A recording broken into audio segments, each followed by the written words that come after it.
ৰাজ্যৰ প্ৰাথমিক বিদ্যালয়সমূহত ছাত্ৰ-ছাত্ৰীৰ অনুপাতে প্ৰধান শিক্ষক নিযুক্তি দিবলৈ অসম কেবিনেটে লোৱা সিদ্ধান্তলৈ আদৰণি যোৰহাট জিলা প্ৰাথমিক শিক্ষক সন্মিলনীৰ।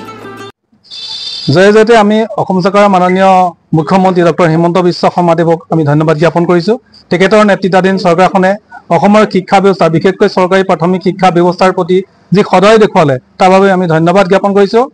আপোনালোকে সকলোৱে জানে যে 1975 চনৰ 5 ছেপ্টেম্বৰত অসমৰ বিদ্যালয়সমূহ প্ৰাদেশিকৰণ কৰা হৈছিলে আৰু এই বিদ্যালয়সমূহ প্ৰাদেশিকৰণ কৰা তাৰিখৰ পৰা বৰ্তমান তাৰিখলৈকে মুৰব্বীবিহীনভাৱে প্ৰধান শিক্ষকবিহীনভাৱে চলি আছিলে। আমি 1982 চনৰ পৰাই অসম ৰাজ্যিক প্ৰাথমিক শিক্ষক সন্মিলনীয়ে এই 43 বছৰ কাল আন্দোলন কৰিলোঁ। বিভিন্ন সময়ত আন্দোলন কৰি এটা কথাই চৰকাৰক পতিয়ন নিয়াবলৈ চেষ্টা কৰিছিলোঁ যে মুৰব্বীবিহীনভাৱে কোনো অনুষ্ঠান পৰিচালিত হ'ব নোৱাৰে। বিভিন্ন সময়ত বিভিন্ন চৰকাৰত বিভিন্ন পৰ্যায়ত মুখ্যমন্ত্ৰীৰ পৰা আৰম্ভ কৰি শিক্ষা বিষয়লৈকে বিভিন্ন পৰ্যায়ত আমাৰ আলোচনা হ'ল।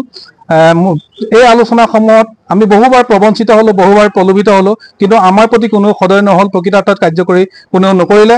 বৰ্তমান মাননীয় মুখ্যমন্ত্ৰী হিমন্ত বিশ্ব শৰ্মাদেৱৰ নেতৃত্বাধীন চৰকাৰখনে অসমৰ প্ৰাথমিক বিদ্যালয় চৰকাৰী প্ৰাথমিক বিদ্যালয়সমূহত 50 জন ছাত্ৰ ছাত্ৰী থকা বিদ্যালয়সমূহত প্ৰধান শিক্ষকৰ পদ সৃষ্টি হ'ব বুলি যোৱা 20 মাৰ্চ তাৰিখে যি কেবিনেট সিদ্ধান্ত গ্ৰহণ কৰিলে, এই সিদ্ধান্ত অসমৰ শিক্ষা বিভাগৰ ইতিহাসত সোণালী আখৰে লিপিবদ্ধ হৈ ৰ'ব। আমি ডক্টৰ হিমন্ত বিশ্ব শৰ্মা ডাঙৰীয়াক ধন্যবাদ আৰু কৃতজ্ঞতা জ্ঞাপন কৰিছোঁ। আমি এই আনন্দত আমি মুখ্যমন্ত্ৰী হৈ আমি জিলা প্ৰাথমিক শিক্ষা বিষয়া মহোদয়ৰ যোগেদিয়ে তেখেতক আমি মুখ মিঠা কৰাইছোঁ যাতে এই ভাগ মাননীয় মুখ্যমন্ত্ৰী মহোদয়েও লাভ কৰিব পাৰে। লগতে মাননীয় মুখ্যমন্ত্ৰী মহোদয়লৈ আমাৰ এটা আহ্বান, আমি আশা কৰোঁ তেখেত এজন সুদক্ষ মুখ্যমন্ত্ৰী, তেখেতৰ তৎপৰতাতে আমাৰ প্ৰত্যেকখন বিদ্যালয়তে এজন প্ৰাথমিক বিদ্যালয়ৰ প্ৰধান শিক্ষক সৃষ্টি হওক, এই আহ্বান আমি তেখেতৰ প্ৰতি ৰাখিছোঁ। মই ত্ৰিদীপ বৰুৱা, অসম ৰাজ্যিক প্ৰাথমিক শিক্ষক সন্মিলনীৰ উপসভাপতি, লগতে যোৰহাট জিলা প্ৰাথমিক শিক্ষক সন্মিলনীৰ মই সভাপতি। ধন্যবাদ।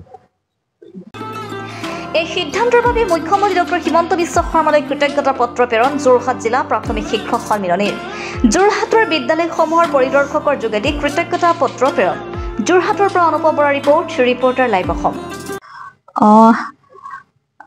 আচলতে আটাইতকৈ ভাল লাগিছে এইকাৰণে অসম চৰকাৰে যেনেধৰণে তেওঁলোকে ঘোষণা কৰিছিলে কাৰ্যত কৰিবলৈ গৈ আছে আৰু তাৰ কাৰণে আমি অফিচিয়েলি কামখিনি আগবঢ়ালোৱে। আৰু যোৱাকালি যিটো ঘোষণা হৈছে সেইটোত আৰু বেছি উৎফুল্লিত হৈ যোৱা হৈছে, কাৰণ এইসকল বিদ্যালয়ত এজন মুৰব্বী থাকিব, প্ৰধান শিক্ষক থাকিব, প্ৰধান শিক্ষকৰ পদটো হ'ব। আৰু এখন বিদ্যালয় যেতিয়া মুৰব্বীবিহীন, যদি চৰকাৰীভাৱে মুৰব্বীবিহীন হৈ থাকে তেতিয়াহ'লে বহুখিনি ক্ষেত্ৰত অকণমান অসুবিধা হৈ থাকে। এতিয়াতো আমি ভাবিছোঁ এটা খুব সুন্দৰ পদক্ষেপ চৰকাৰৰ আৰু সেই হিচাপে কাৰ্যকৰী কৰিবলৈ গৈ আছে। এতিয়া আমি এই বিদ্যালয়খিনিক আমি পুনৰুজ্জীৱিত ৰূপত দেখিম। আমি সেই হেৰাই যোৱা আমাৰ যিখিনি মোৰ এনেধৰণৰ অনুভৱ হয়, হেৰাই যোৱা আমাৰ সেই অসমীয়া LP স্কুলখিনি এতিয়া যেন পুনৰ ঠন ধৰি উঠিব, কাৰণ সকলোৱে ইয়াত যথেষ্ট তেওঁলোক উৎফুল্লিত হৈছে। প্ৰত্যেকজন যিয়ে গম পাইছে বা সকলোৱে যেনেধৰণে ইয়াৰ লগত আমাৰ জড়িত, গতিকে মই যথেষ্ট আশাবাদী। আৰু বিশেষকৈ প্ৰাথমিক শিক্ষক সন্মিলনীয়ে তেওঁলোকৰ যিমানখিনি শৈক্ষিক উত্তৰণৰ কাৰণে তেওঁলোকে যেনেধৰণে কামখিনি কৰি আছে সেইখিনিত আমি যথেষ্ট সন্তুষ্ট। আৰু এই পদক্ষেপৰ যোগেদি তেওঁলোকৰ গোটেই সন্মিলনীৰ শিক্ষকসকলো যথেষ্ট আহ্লাদিত।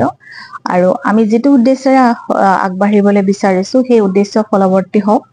আমাৰ ছাত্ৰ ছাত্ৰীসকল আৰু অধিক উৎসাহেৰে তেওঁলোকে শিক্ষা গ্ৰহণ কৰক। আমাৰ শিক্ষক শিক্ষয়িত্ৰীসকলে সেই একে উৎসাহেৰে তেওঁলোকে ছাত্ৰ ছাত্ৰীসকলক জ্ঞান দিয়াৰ লগতে এজন সফল মানুহ হিচাপে তেওঁলোকে গোটেই সমাজত চিনাকি দিবলৈ সক্ষম হওক, সেইখিনিয়ে আজি মোৰ অনুভৱ। মই শ্ৰীমতী বুলি গগৈ ভূঞা, মই জিলা শিক্ষা বিষয়া যোৰহাট। Reporter live Assam.